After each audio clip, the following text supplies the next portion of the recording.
Hello everyone, welcome back to my channel. ఎలా ఉన్నారు? అందరూ బాగున్నారా? అందరూ బాగున్నారని కోరుకుంటున్నాను. అందరూ బాగుండాలని కోరుకుంటున్నాను. ఈ దివాళీ మీరందరూ ఎలా సెలబ్రేట్ చేసుకున్నారో కామెంట్ సెక్షన్లో నాకు కామెంట్ చేయండి. మీ ఆనందాన్ని నాతో షేర్ చేసుకోండి. ఇంకా నేనైతే ఈ దివాళీ చాలా బాగా సెలబ్రేట్ చేసుకున్నాను. నేను ఏ ఇయర్ కూడా ఇంతలా సెలబ్రేట్ చేసుకోలేదు. నేను అసలు చిన్నప్పటి నుండి ఎక్కువ క్రాకర్స్ అనేది నేను పేల్చలేదు. ఎందుకంటే మా ఇంట్లో దివాళీ అనేది సెలబ్రేట్ చేసుకోము.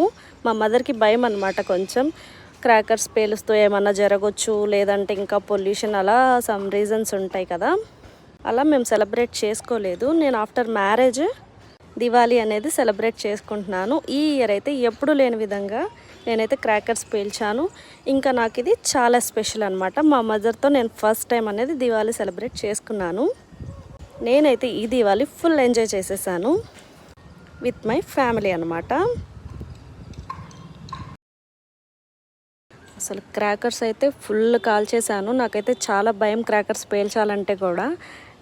ఆడపిల్లలంటే భూచక్రాలు, చిచ్చుబుడ్లు, కాకరపోతులు ఇవే పేలుస్తారు కదా, సో అలాగే పేల్చేదాన్ని. కానీ ఫస్ట్ టైం ఈసారి నేను కొంచెం డేర్ చేసి లక్ష్మీ బాంబులు ఇలాంటివి ట్రై చేశాను. సీమటపాకాయలు ఇలాంటివి ట్రై చేశాను. ఫస్ట్ చాలా భయం వేసింది, బట్ ట్రై చేశాను. పేలుస్తూ ఉంటే నాకు భయం పోయింది. కొంచెం కాన్ఫిడెంట్గానే పేల్చాను. మీరందరూ ఎలా సెలబ్రేట్ చేసుకున్నారు? మీరు అందరూ హ్యాపీగా సెలబ్రేట్ చేసుకున్నారని కోరుకుంటున్నాను. అంతే వీడియో. Bye bye.